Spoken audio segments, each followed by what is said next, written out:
ये है बिहार के 5 मशहूर वाटरफॉल। बिहार का नाम सुनते ही लोगों के जहन में गरीबी, भूखमरी और पता नहीं क्या क्या ख्याल दिमाग में आने लगते हैं।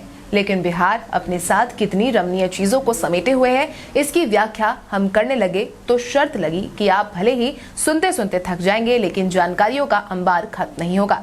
ऐसे में आज हम आपको बिहार के 5 मशहूर वाटरफॉल की जानकारी देने वाले हैं। इसमें सबसे पहले है ककोलत वाटरफॉल, उसके बाद है धुआकुंड सासाराम, तीसरा है करकटगढ़ वाटरफॉल, चौथा है मंजरकुंड, अगला है बिहार का तिलहर।